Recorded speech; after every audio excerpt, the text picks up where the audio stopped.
Hello, Genesis Dad here. Today I want to talk about people getting off on other people's misery and failure. And this is such a sick trait that people have. And it's primarily due to the internet and social media, where people can go unidentified and say and do whatever they want. They love to see people fail. And the people that tend to love to see people fail are failures of themselves, or are failures themselves.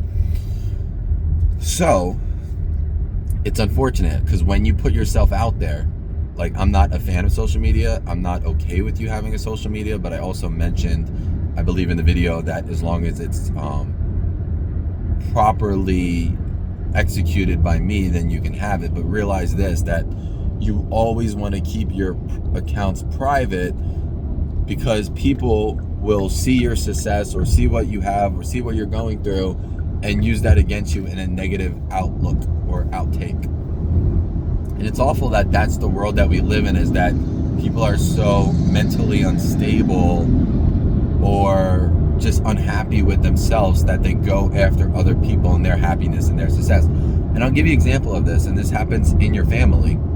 Your grandpa Arlen is a singer. Your grandpa Arlen was just a singer. He wasn't famous. He wasn't rich. He wasn't, all over the news and YouTube and all this other stuff. No, he was just a singer that barely made it by singing because he didn't want to do anything else. So many years ago, a singer came out of Canada via YouTube. His name was Justin Bieber.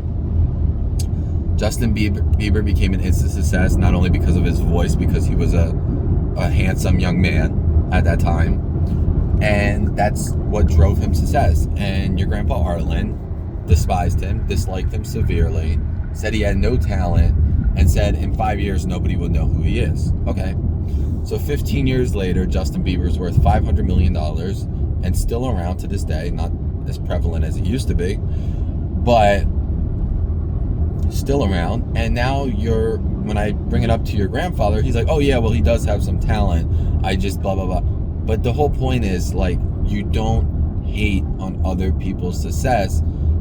And if you are going to dislike somebody from their success, at least if they're not successful. Like, I'll tell you a story, and you'll probably laugh at this one day because this is one of the stupidest things ever. So there's a girl who was doing an interview drunk one night in maybe Tennessee or something. And a guy asked her, what's one thing that you would do in bed that would make a guy happy? And she's like, oh, I like to spit on that thing, and blah, blah, this, blah, blah.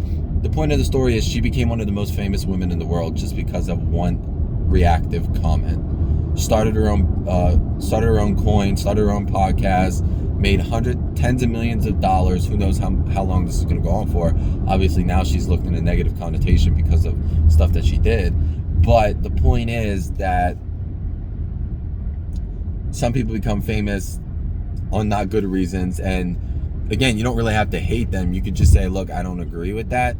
But there's no reason to hate people in general. Hate is just an ugly form of emotion. So, yeah, a lot of people just need to be happier and focus more on their self and their own personality versus bringing other people down and tearing other people down. So I just wanted to make this quick video for you.